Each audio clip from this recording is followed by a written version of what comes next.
All right. How are you doing, you lovely bunch of coconuts? It's your boy Jax, and we're going to continue with the best habit I have, reading from one of the best books ever, a super thin, amazing book. By the end of this, I will have made my case for why these books are amazing and why reading these in a little bit less fantasy should be a good goal of yours. Okay, we're just going to continue in. We'll get to chapter 1 today. Develop a positive addiction. This is where we stopped last time. Here's one of the most important of the so-called secrets of success.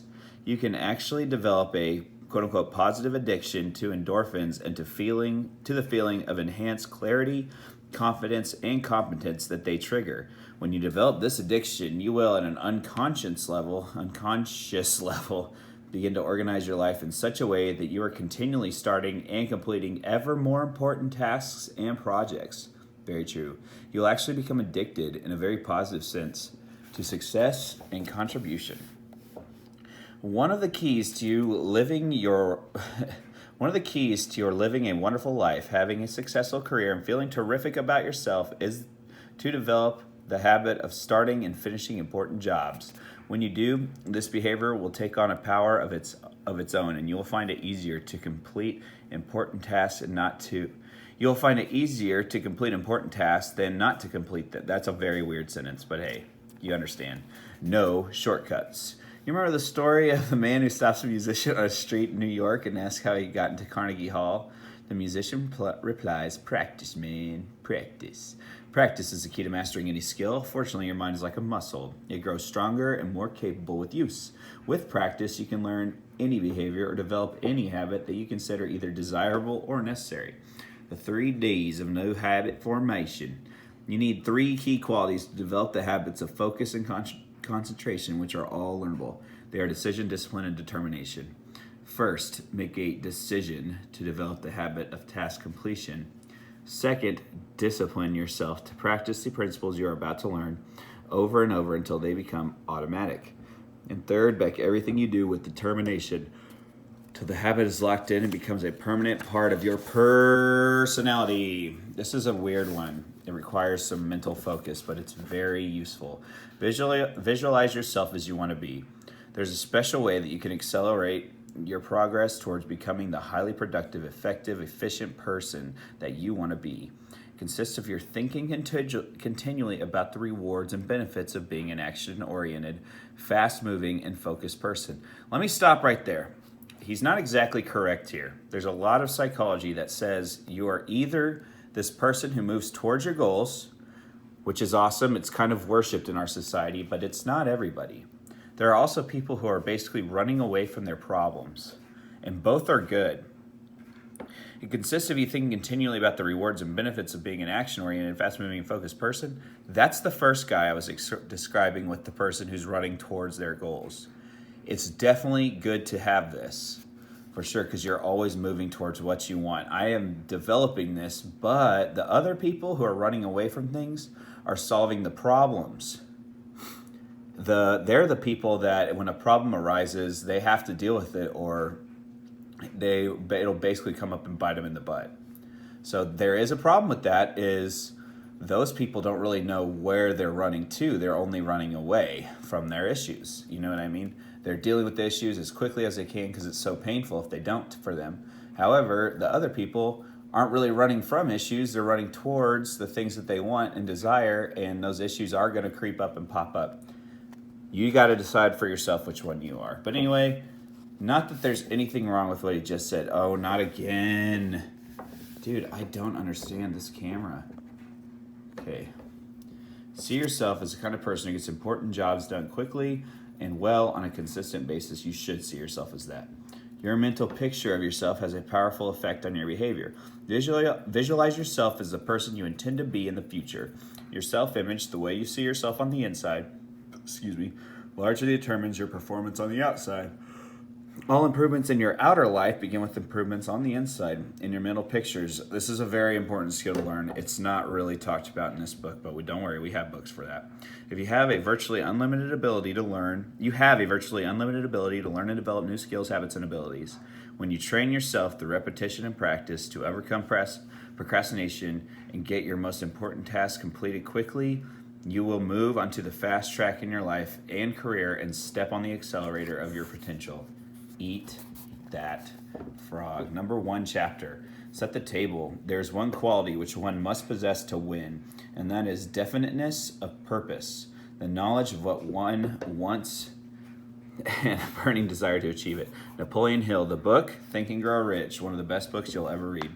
Before you can determine your frog and get on with the job of eating it, you have to decide exactly what you want to achieve in each area of your life. Clarity is perhaps the most important concept in personal productivity. The number 1 reason why some people get more work done faster is because they are absolutely clear about their goals and objectives, and they don't deviate from them. The greater clarity you have regarding what you want and the steps you will have to take to achieve it, the easier it will be for you to overcome procrastination, eat your frog, and complete the task before you. A major reason for procrastination and lack of motivation is vagueness, confusion, and fuzzy-mindedness. ADD.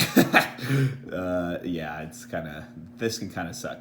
About what you are trying to do and in what order and for what reason. You must avoid this common condition with all your strength by striving for ever greater clarity in your major goals and tasks. Very good advice. Here's a great rule for success. Think on paper. Get ready for this. Only about 3% of adults have clear written goals. These people accomplish 5 and 10 times as much as people of equal or better education and ability, but who, for whatever reason, never taken the time to write out exactly what they want.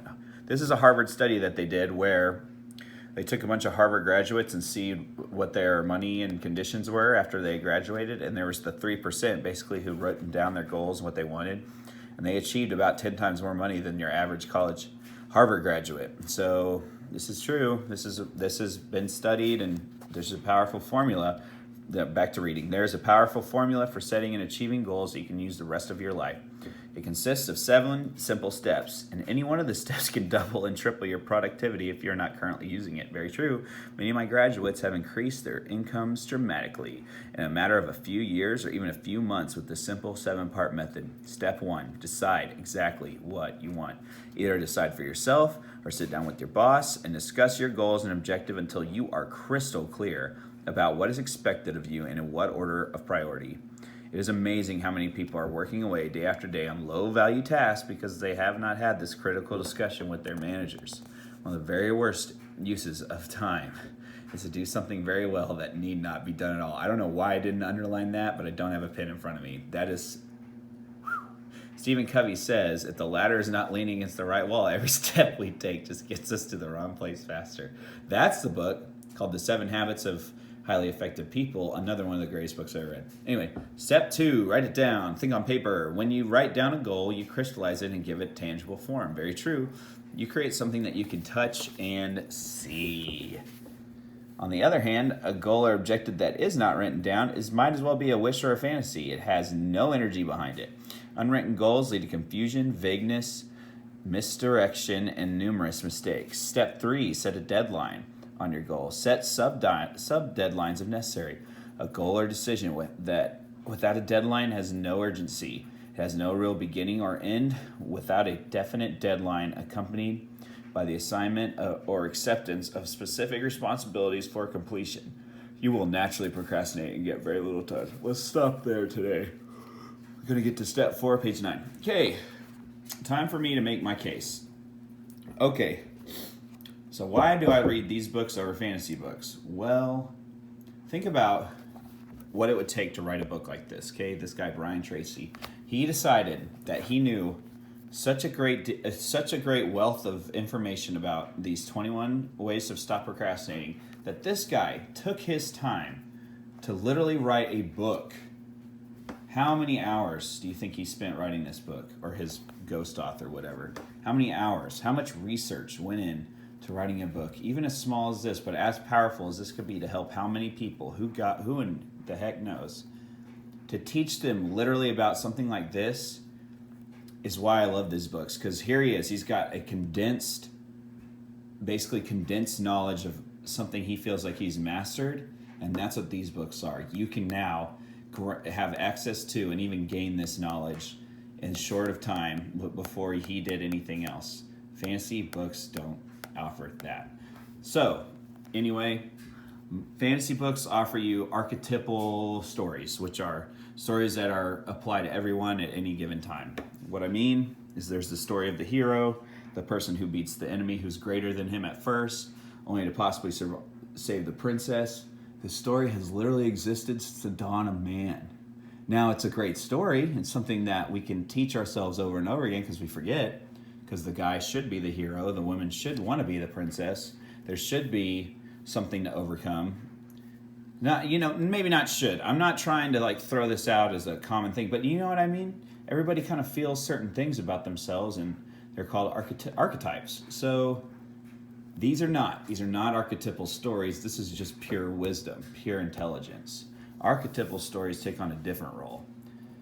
Anyway, I highly recommend reading some of these. You have a good night, guys. Love ya.